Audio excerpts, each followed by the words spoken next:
Good morning. My name is Ronnie Murdoch-Zappa. I am a member here at Westminster, and access to healthy food is a very important issue for me. I have been a longtime member and a longtime server at Westminster's community meal, and I'm pleased to be hosting and moderating this forum. The social justice forums are built on a common theme, and this program year, the theme is solidarity, building solidarity together, walking alongside God's people, striving for a more just world, acting courageously to transform social systems and relationships. This morning, I'm joined by a panel of community members from 3 organizations working to address food insecurity in the Twin Cities. Sharon Abel serves as the executive director of Groveland Food Shelf. Sharon's background includes more than 15 years of management experience in the grocery business. Sandra Holden serves as operations director for Community Emergency Services. Sandra began serving as Community Emergency Services in 2013 and previously assumed the roles of Home Delivery Program Manager and Food Programs Manager. Kimberly Spates serves as the Chief Executive Officer of NorthPoint Health and Wellness Center. Prior to becoming CEO, Kimberly served for more than a decade as Chief Operations Officer for NorthPoint, with oversight for human and social services programs, including the food shelf. Welcome to you all.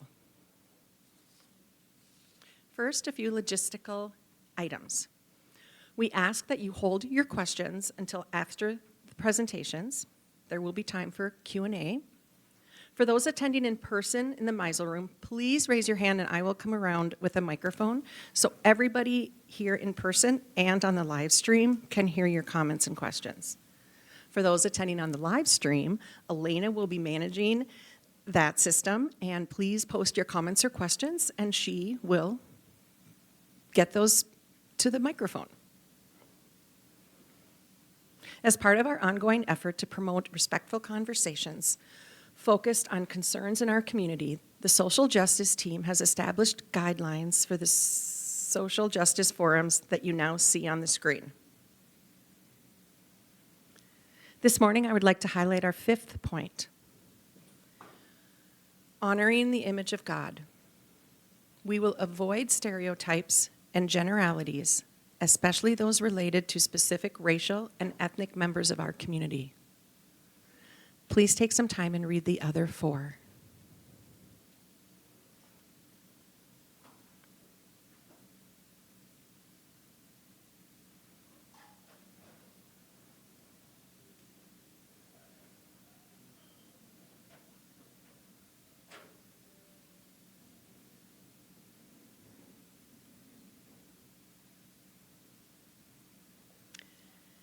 Before we get started, we're going to start with a short prayer. Let us pray. Holy One, God of justice, breathe into us today a spirit of curiosity and humility. Help us engage with mindfulness, following the lead of voices from our community. Guide our speech and our self-awareness so we may honor the divine in all people. Amen. And I welcome Sharon.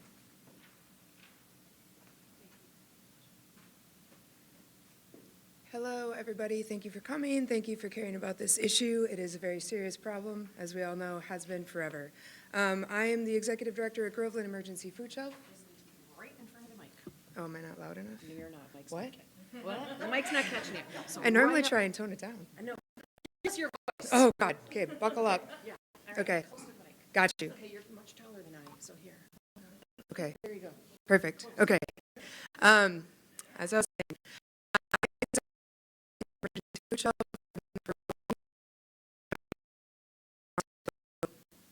that give me secrets. I'm doing the best I can. Groveland Emergency Food started in 1995. It started out of 5 clergy members who recognized there is a problem in the community and we needed to. Not loud enough? Just stand, I'll get it closer to you. Okay.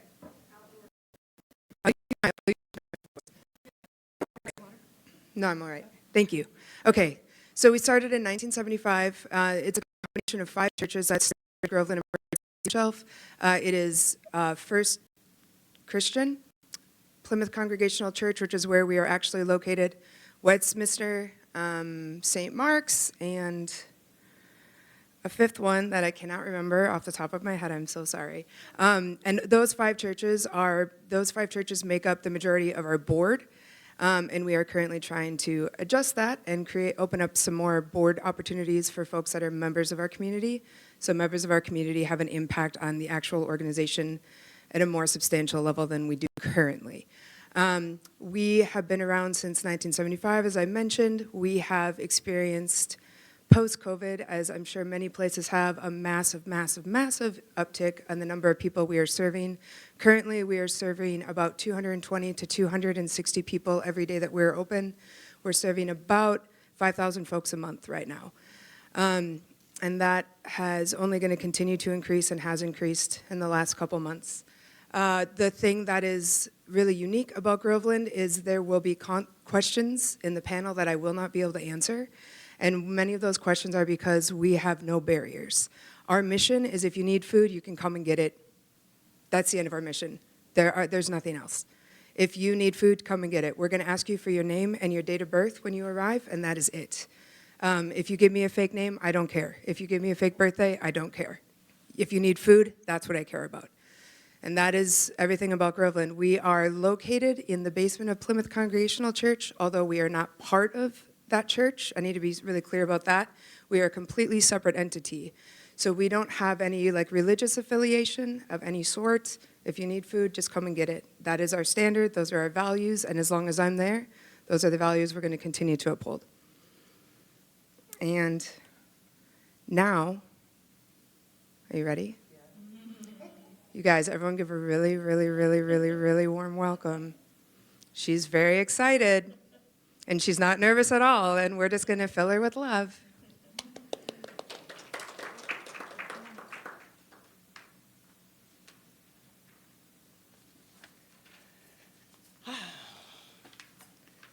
Thank you, Sharon.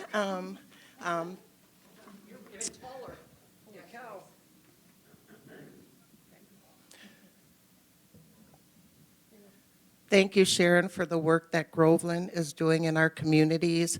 Thank you, Pastor Tyler, for inviting CES to be part of this important discussion, especially during these tenuous times, both politically, economically, and for a lot of our neighbors that are basically living in fear right now. So thank you for having us. CES was started back in the 70s by Pastor William Berg and Mr. Lunn from Lunn's and Byerly's. It started as a shelter for abused women and children, and then gradually moved into implementing programs that address food insecurity. We have one of the largest Meals on Wheels programs in the state of Minnesota. That's one of our 4 food programs. We also have the food shelf. We had a home delivery program, which since has kind of been sunsetted and cut down just a little bit and incorporated into our food shelf. We also have a Bonus Friday program where we give produce away to the entire public for free, no questions asked. We have limited barriers in our food shelf. And 70% of the people we serve are our BIPOC neighbors. So we have been in business in the Phillips neighborhood for a long time. We are a staple in that area, providing services to our neighbors and trying to provide hope. And that is part of our mission, is to come hungry and leave hopeful.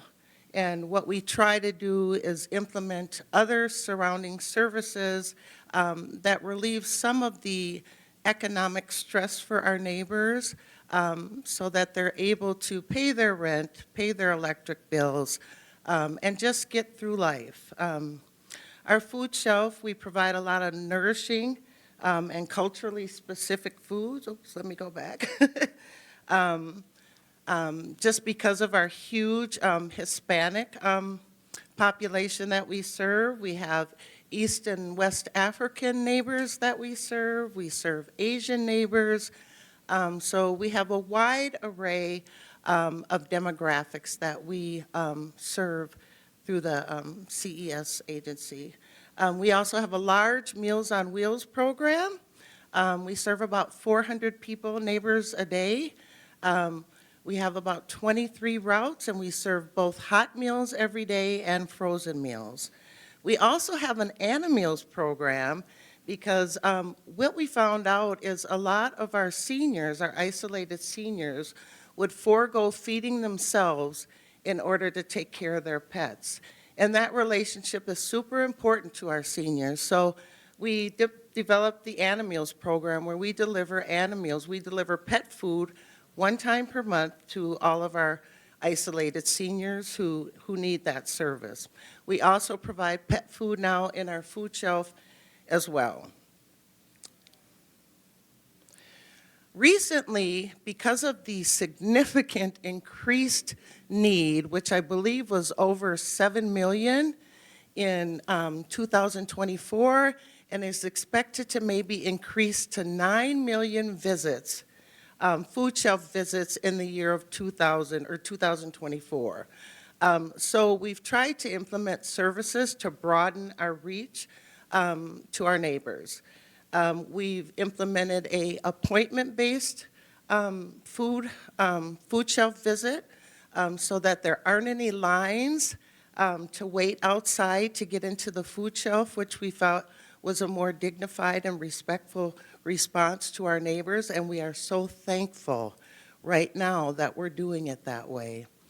We also included in those appointments evening visits for those who cannot get to the food shelf during the day.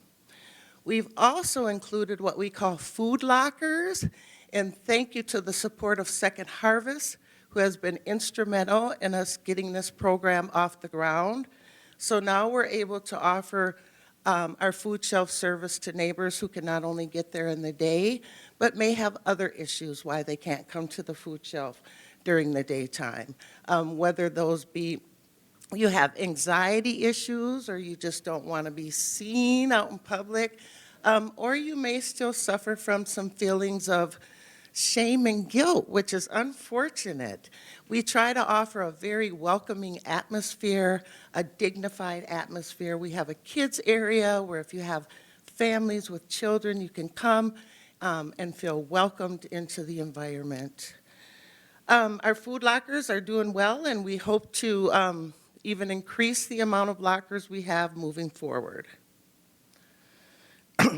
Our mission is to transform lives by serving our neighbors, sharing resources, and becoming community.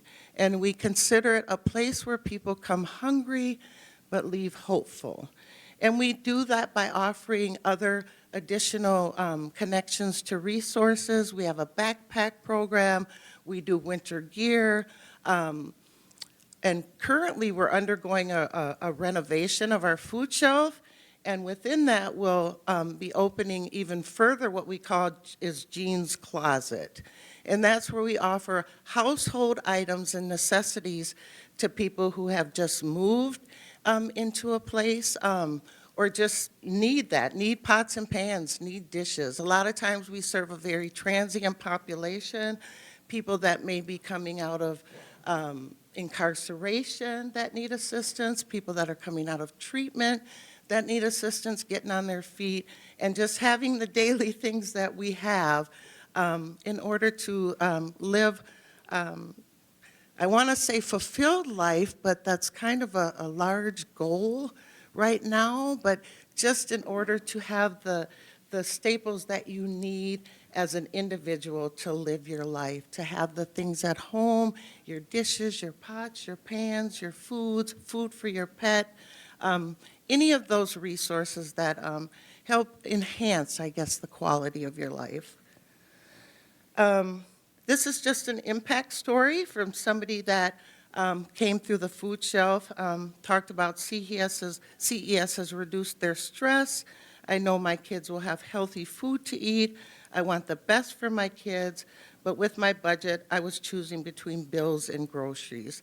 So we consider ourselves in place to try to mitigate some of that and offer a better foundation for our neighbors to grow. Thank you very much, and I guess now we will have,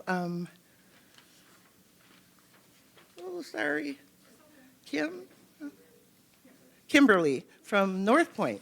Thank you very much.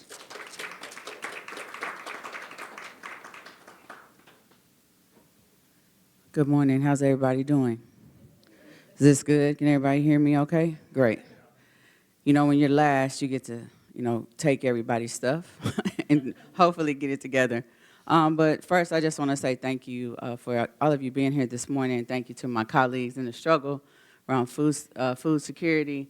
Also, I want to thank Reverend Elena Tyler for her invitation. Just so y'all know a little bit about Elena and I, we've known each other for a long time. We used to work together at Hennepin County. And when I transitioned into the role, well, a little bit before I transitioned into the role of CEO, I persuaded my previous boss to reach out to Elena and have her become one of our board members. It's very important. One of the things you'll learn about NorthPoint is we're very community-centered, and our board is made up of folks from the community. So we appreciate the opportunity and say thank you. We're very grateful. So, NorthPoint Health and Wellness Food Shelf. So NorthPoint's mission is partnering to create a healthier community. We stand on 3 pillars around whole person integrated care, community well-being, and health equity. Some folks might know NorthPoint Health and Wellness Center is Pilot City, because we've been in the community since 1968, around the same time as some of these other organizations as well. And it was really started around justice, like things were happening in North Minneapolis that the community was pretty much fed up with. No access to good schools, no access to good jobs, no access to good food or opportunities. And so that community came together and said, well, no more. We're going to take care of ourselves. And government, y'all come along when you get there. So our food shelf is open to everyone. We only collect limited information, as my colleagues have said. We have a choice model, so individuals can shop like they're going to Cub or Lunds and Byerly's or Aldi's, right? We have a weekly shopping model. Previously, we were doing monthly, but that was a little more arduous for our families, and so now kind of align with how people normally shop, right? They go to the grocery store every week. We provide fresh produce, meat, dairy, and grab-and-go items, and I want to give a shout-out to Second Harvest and the food group. They provide a lot of the food that we have in our food shelf for either no cost or low cost. We also have a number of individuals who donate, and we also leverage the food rescue program that Second Harvest manages for us. We also provide culturally responsive food. So as was mentioned earlier, we have a number of individuals from Latin countries, those that are Hmong, Asian, and Somali cultures, and we try our best to provide, items that they are comfortable with and familiar with. And we also try our best to be in line with religious dietary traditions as well.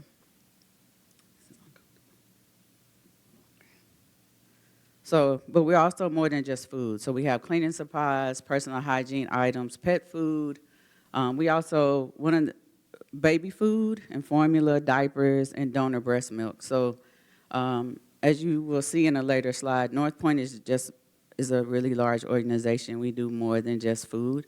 Health and wellness is in our name, so we provide a number of programs, and it's important that, as you'll see in the next slides, we see a number of people in our food shelf, so that's a really big place for us to actually engage individuals in other parts of the programming that we provide. And we were seeing a number of individuals who were struggling right out of just after having their baby. I think it's postpartum. That's the medical term. And some were trying to breastfeed and struggling. And so we partner with the an organization to provide bridge bags for individuals who might want to continue to breastfeed but have troubles. We see a lot of newborns and families struggling to buy diapers, and so we wanted to make sure that they had an access, just like at any grocery store, to get things that they need. We also have a longstanding program for seniors where we provide this on a monthly basis, access to SNAPs. So in 2024, we served over 100,000 people, 26,000 families. That's a 40%, over 40% of our guests receive services in another language other than English. And we serve about 500 families a week. And so we're open 4 days a week, Monday through Thursday. We have 2 late days on Tuesdays and Thursdays. And it's just been a little overwhelming to see the number of people who come that need support. Now, with eggs being like $6, I think everybody needs support. And so we try our best to ensure that the experience is such that folks who need it come. Doesn't matter who you are, what you look like, where you live, where you work. If you need access, you can come and get access. Some of the other things we do a free Fresh Food Friday, which we're always looking for volunteers to come help us. We distribute free produce May through September. We also have a number of other activities, like we have a teaching kitchen now in our new building, which provides opportunities for folks to learn how to use the foods that they've received from the food shelf. We do a lot of outreach. We also have SNAP navigators in our office to help folks sign up for SNAP, and I don't remember what it stands for, but it helps folks get food, a supplement to food stamps. And then we have a number of registered dietitians. We provide one-on-one support and, like I said, our teaching kitchen. So one of the things I want to just say about NorthPoint is that we provide like wraparound services. So we have medical, dental, behavioral health, optometry, along with our health and human services. And we were blessed to get a brand new building back finished in 2024, and we're all under one roof. So anytime anyone comes into our food shelf, into the dental clinic, and they say my teeth hurt and I can't eat, or I don't eat certain things because my teeth hurt, we make sure that they are connected to other things, because we feel, as I talked about earlier, whole person integrated care means the whole person, not just you just came because your teeth hurt and I know you don't have any food. So we are grateful for the opportunity to be able to talk about what we do. We're also grateful that we have volunteers that help us. Our community board is 51% individuals who actually get services at NorthPoint. So to Sharon's point about the community really driving what happens is really what makes NorthPoint unique. But it doesn't make us any unique than any of the other folks who are out here every day trying our best to ensure that people who need food have access to it. They feel seen and heard when they come in to visit us. And we also make sure that they have access to other services that they might need. So thank you for your time. We appreciate it.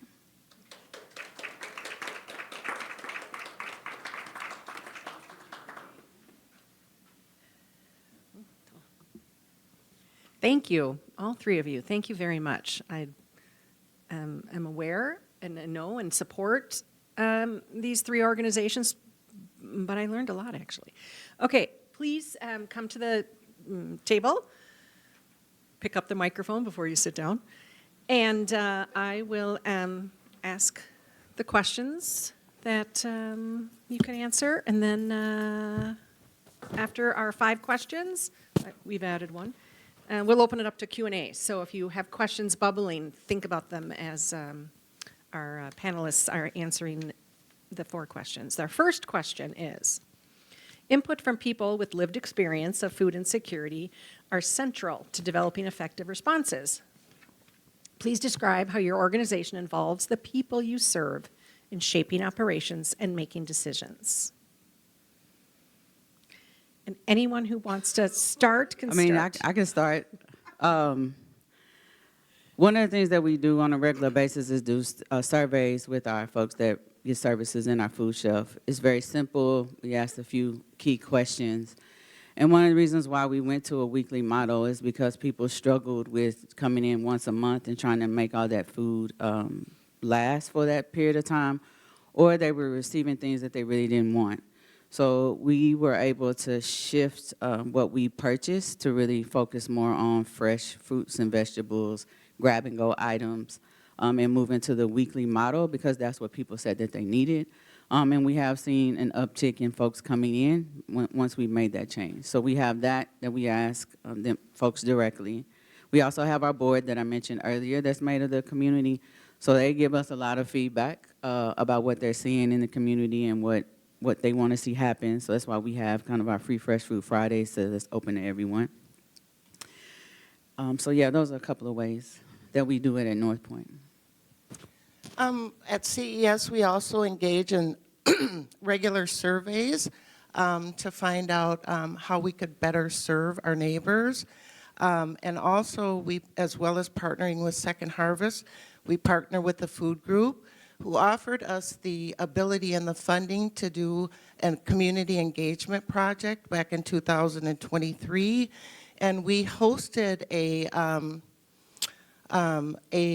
community meal, a large community meal, and we partnered with 5 other food shelves whose demographics were other than ours. So we partnered with Brian Coyle, who has a huge East and West African demographic. We partnered with Weight House, who has a huge Latino community. We partnered with Our Saviors to get the voice of our unhoused neighbors. And we had 10 neighbors from each of those demographics. And we served a meal with food from each of the different cultures so that our neighbors could get together, build community. At the same time, they answered questions about what other services, if we were able to offer or connect you with, what would those services be? And we found out a lot of great information, and this was partly one of the driving forces that inspired us to move to a appointment-based model as well as incorporate the food lockers. And for those of you that don't understand the food lockers, it's like an Amazon locker. So you go online to the app, you place your order, you get sent a code, a PIN number, and you come out to the lockers. They stand outside of the building. You enter your PIN number, the locker opens, you grab your food and go. So one of the neighbors, one of the hugest issues our neighbors had when we weren't appointment-based was the long wait that it took to be able to be seen and go down and shop in the food shelf. So now we've gone from a 2 to 3 hour wait to a 10 to 15 minute wait maximum. Not only is it more respectful and dignified, we're also able to serve at least 100 extra households per month. So it's been very informative to get that feedback from our neighbors. And we also participate in a coalition right now with some other food shelves, and we not only get feedback from our neighbors, we hear the feedback from the listening sessions that they're conducting as well. At Groveland, when I very first started, I received a lot of emails and a lot of phone calls asking if people could come and pick up food after we were closed, which I can't because labor dollars and literally every single cent, every single dollar really matters. When I started, our hours were Monday through Friday, 9:30 to noon. Middle of October, I changed our hours on Tuesdays and Thursdays. We are now open 3 p.m. to 6 p.m. Before 2025 started, on average, we were serving about 150 to 175 people a day, Monday through Friday, 9:30 to noon. When we changed the hours on Tuesday and Thursdays to the evenings, we were seeing well over 200 guests a day because there's that many people that we weren't serving. To this day, every Tuesday and Thursday evening, I'm still having over 20% of our guests have either never been to the food shelf before because they didn't have access, or they haven't been there in over a year because whatever jobs or responsibilities they had, they just couldn't come when we were open. That's one way. We've participated in surveys, tried to adjust some stuff. But to be perfectly honest, like, we're just trying to get through the day. We're just trying to help people. I would love to go to an appointment-based model. We have so many unhoused folks that we serve that we need to be open 5 days a week. Guests can come every single day. There are absolutely people that take advantage of that. I don't care about those people as long as I'm serving the people who actually need to come every day. Poor people don't exist in society. Nobody cares about poor people in society. If you really want to make a difference with any single person who's in need, period, have a conversation with them. Look them in the eye. If you see an unhoused person begging on the street corner, don't look away because you're embarrassed or because you're uncomfortable. Look them in the eye and wave to them. They're a human being. That is the number one thing anybody can do. We are all human beings regardless of where we are. I'd like to echo that. I think it's extremely important to provide that welcoming atmosphere for our neighbors, free from shame or guilt or feeling like your voice isn't heard at the decision-making table. So just letting our neighbors know that, visiting with them as they come to the food shelf, having those organic conversations with our neighbors, really paying attention to what they say and what they need. So much so that we are now going to try to incorporate community meals 1 time per month. We had our first one Thursday. It wasn't a huge turnout, but it was fruitful, and we're offering those at the end of the month when things are a little financially tighter for our neighbors. And we're hoping to build community, which we also think is extremely important, like I said, especially in this tenuous political climate. We need to be able to sit in a room, talk with each other, show our respect and our care for each other. And that's how we feel we build community.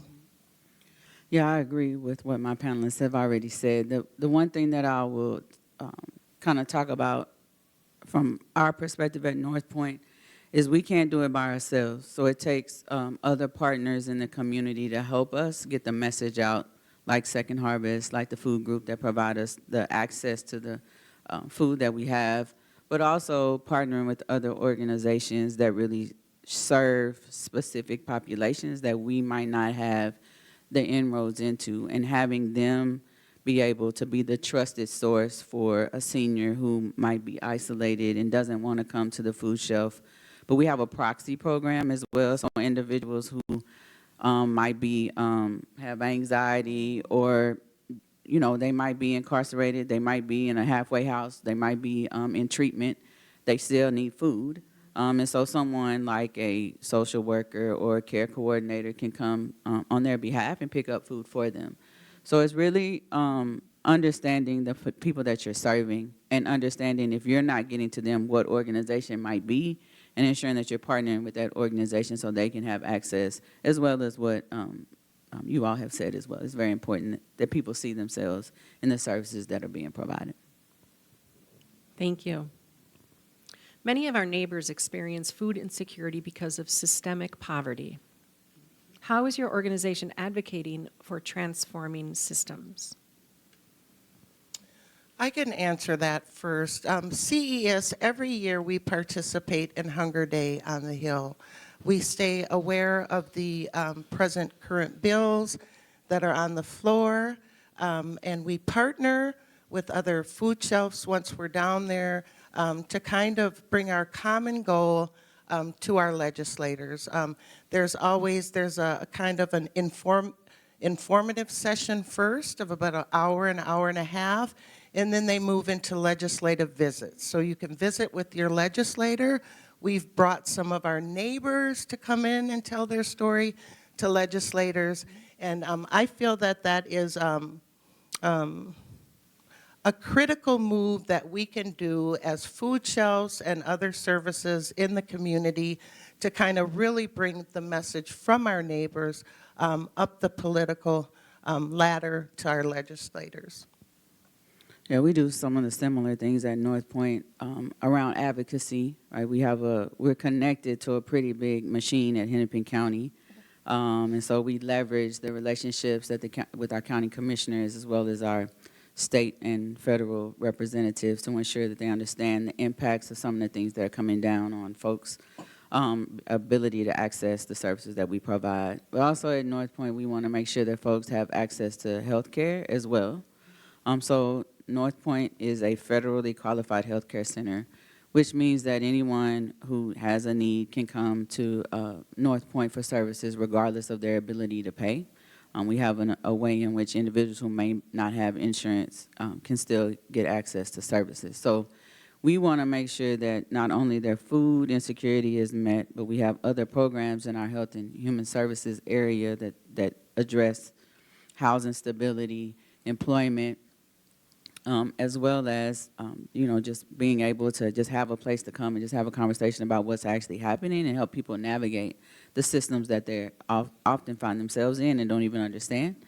And so, like I said earlier, I really feel blessed to be at NorthPoint because we have a lot of things going on in one place but I've also learned some things today from the two of you that I might be stealing, so you know. So when we talk about Groveland, there are 8 employees. I am one of them. So we're not doing much, to be perfectly honest. Like, we are doing everything we can just to feed folks. When it comes to legislative stuff, I do pay attention as much as I can. But to be perfectly honest, I'm HR. I'm the ordering person when my van driver is sick. I'm driving the van. And my executive director responsibilities are still there after I drive a van 8 hours a day. So this is a great panel to be a part of because you can all see how many different organizations with different levels of resources are able to or not able to do things. The one advantage I have over y'all is I'm working at the food shelf every single day with the folks, so then I get to know the neighbors that we're serving like in a more personal level because we're so small. But I need organizations like y'all to do what you do so you all can tell me what I need to know because I don't have the capacity or the time to know what you guys know. Yep. And it takes all of us to fill this gap. Yep. Yeah. I agree with you. Like when you came in and you started talking about what's been happening. I know this is not a question, I'm sorry.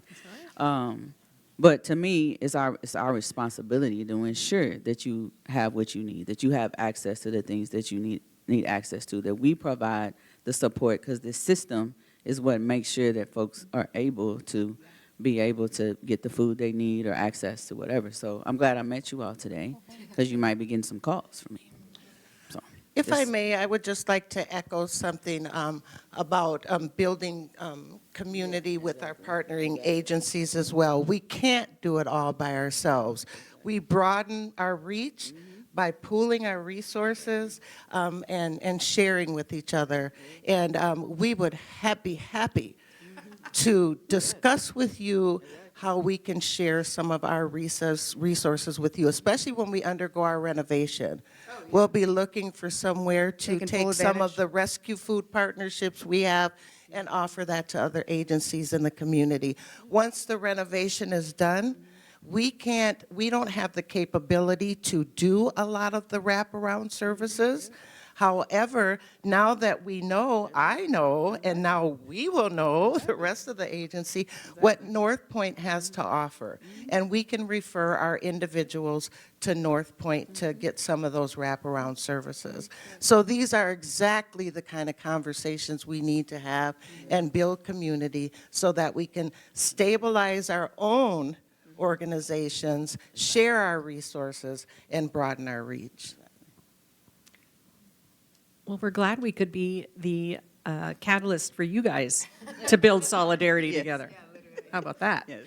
Okay, our fourth question, and you touched on it, so we may not have many answers, much to say, but sometimes stigma and shame prevent our neighbors who are experiencing food insecurity from asking for help. How does your organization address stigma and shame? Anything to add from what you've already shared? Yeah, the only thing that I think I would add is just ensuring that the individuals that we hire and work in our spaces reflect the folks that are in the community. I think a lot of our folks have a lot of lived experiences that work, especially in a nonprofit setting. A lot of folks are, 1 or 2 paychecks away from having to utilize the food shelf themselves sometimes. And so we really want to make sure that the folks that are closest to the individuals that we're serving look like them, have similar experiences, and we hold our stuff to a really high standard. Like, it irritates me if people don't get treated properly. So sometimes I have to have difficult conversations with people about this is how we treat folks who come to see us. But I think what we've said previously is like everybody's a human being, and in this current climate, we don't know who's going to be seen, and we don't really care who comes, right? Just come. So. Yeah, I think everything you said, we've already discussed this, and I know we're cutting close on time, and we want to do Q&A stuff, but I think the biggest thing is, treating everyone with dignity and respect. At Groveland, I didn't even know until I was like 6 months into working there that we did, in fact, have a code of conduct. So then I printed that out in every language Google Translate allowed me to, and they're plastered all over my food shelf. And any single time there's a single issue, I absolutely love interjecting and informing every single person in line, wherever they are. These are the standards here, and if you don't abide by those, you don't get to come here. Yeah. I love those conversations, personally. We also have a huge code of conduct sign on how we treat each other when we're shopping at the food market. We also have a huge welcome sign that says welcome in 10 different languages. And I think it's that welcoming environment, being treated with that dignity and respect. Once we remodel the food shelf, having that reflect more of a Cub or Aldi's or whatever shopping kind of experience, so that you feel like you're shopping for groceries at the store and being able to shop autonomously. We have volunteers that are around if a neighbor has questions about a product or what they can have, but most of our neighbors shop independently and autonomously.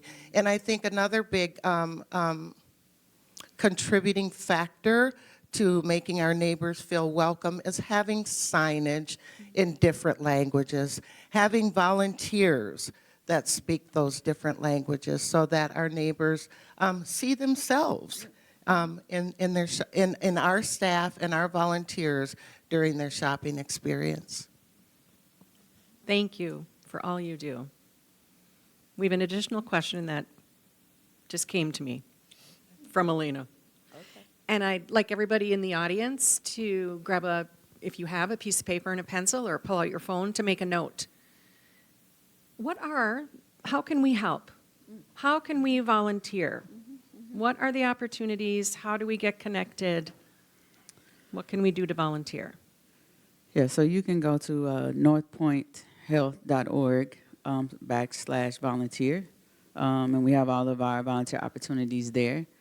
We really need volunteers to come during the summer months when we do our Free Fresh Food Friday. There's a lot of manpower to set it up and take it down, but it's a lot of fun as well. But it is a lot of manpower to set up the pallets and do all that. But we like when we have groups of volunteers that come from like Westminster or your bridge club or your quilting club, reading your book club. So that's a way you can come and give us some labor. You can also donate. I think March isn't March the food drive month. So started yesterday. So you could sponsor a food drive if you like. What else did I miss? Did I miss anything? In the summer, we really need money. So if you want to give us money in the summer, the other thing, nope, I don't. And then the other thing is, in the summer, we also really need volunteers because a lot of people go on vacations. And then the other thing is, y'all have a website for volunteers. Groveland does, but it's really bare bones. So if anyone has any IT background, we could really use, at Groveland specifically, we could use IT support. We could use administrative assistant kind of things. If anyone has any HR background, there's a wide variety of things. And I can email or leave my email for people. So if you have any skills like that, we really need those kinds of things. We're trying to build infrastructure because we don't have it. I would also echo the need for volunteerism, especially for our Meals on Wheels drivers, to get those hot meals out to our neighbors every day.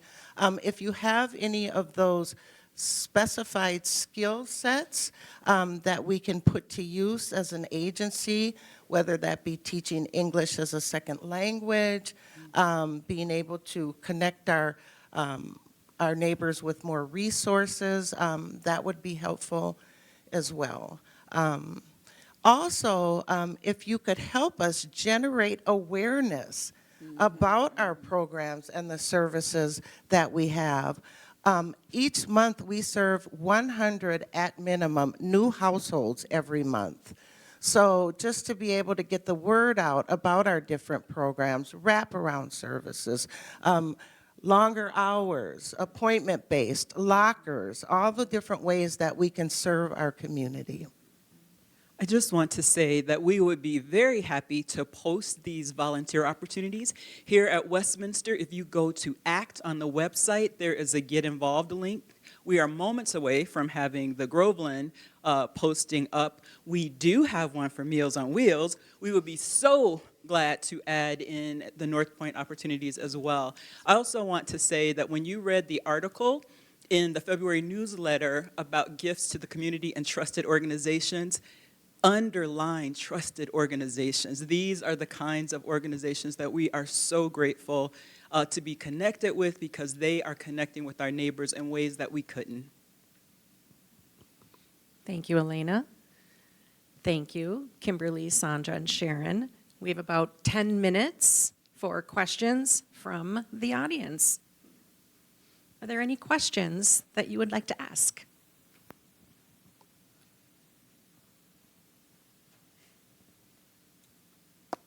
You mentioned that you had objects for people to get for their kitchen. Where do you get all the supplies that you dispense to people that need them?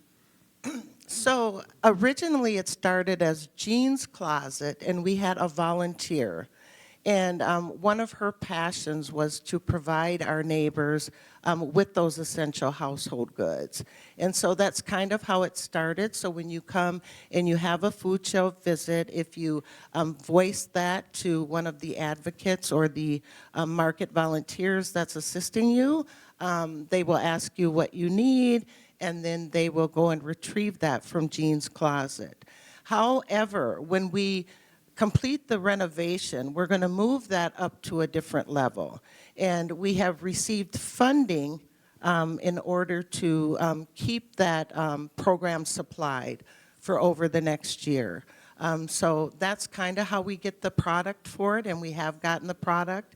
In the past, Jean would go around and collect all these items from different organizations that were disposing of them, kind of like food rescue in a way, but it's household rescue. So she would collect all these items and bring them in, and we really saw how great the need was. So we had one of our volunteers come to us and ask us how they could support us, their organization, and so they have provided us with funding over the next year to be able to keep that stocked with newer and a larger amount of those items. So. Hello. So I came in a little late, and I understand maybe at least one of you addressed this question, but it's kind of the elephant in the room. You know, we're in a situation where we know there's going to be less funding, and I'm wondering what thoughts you're giving to preparing and shifting, and you know, what is on your mind? You don't need to comment on the wider political situation, but how are you preparing?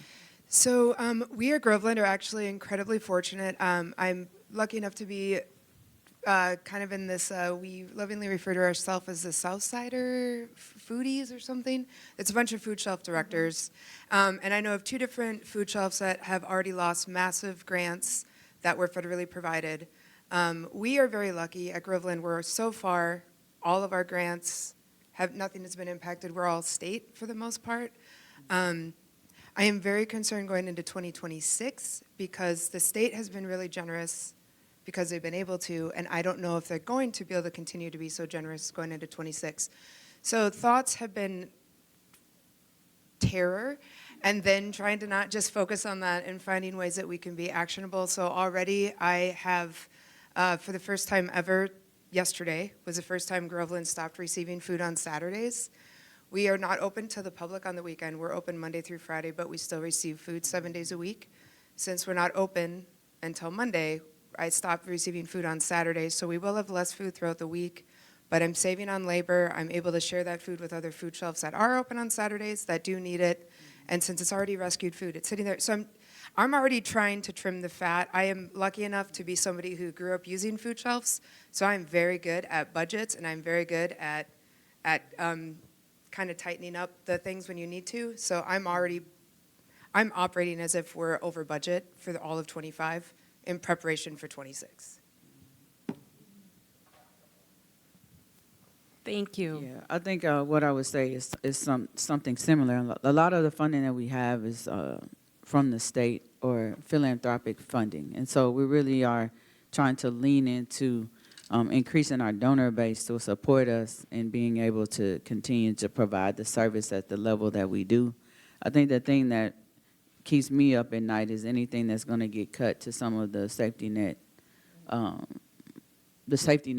programs that people utilize to actually take care of themselves. I think folks use our food shelf to supplement what the things that they can get with SNAP or in other ways, and not having that supplement may put a little more stress on how much food that we can actually provide. But I know Second Harvest. Did you want to say something, Song? Well, yeah, so as someone who works at Second Harvest Heartland, I'm just so grateful to work with all three of you. And I just want to say that not all food shelves are like our three guests here. So just wanted to say thank you. Thank you. I just wanted to say, too, we are becoming extremely concerned about our seniors and our Meals on Wheels program for our food shelf. Luckily, 2 years ago, we really tried to begin building our food rescue program so that we can reduce our budget as far as food goes, source more food at zero cost, make use of this good food that's going to waste, and be able to be more strategic on how we use the rest of our funding. Thank you. Tell me who in the room volunteers now for the food shelf or Meals on Wheels or supporting our neighbors. Raise your hand. Yes. Thank you. Thank you. Very much. Thank you. Thank you. Well, thank you so much, Sharon, Sandra, and Kimberly. Your insights and perspectives and information, new information for many of us, was invaluable. Thank you. The social... I'd like to say I brought some folders back there that have some flyers for our food locker program. Yep, our food market, a card for our food shelf manager if you want to reach out for volunteerism or just to support us or have a further conversation about what we do. Please pick up one of the folders on your way out. Thank you. The Social Justice Forums will be taking a pause for Lent, which begins next week.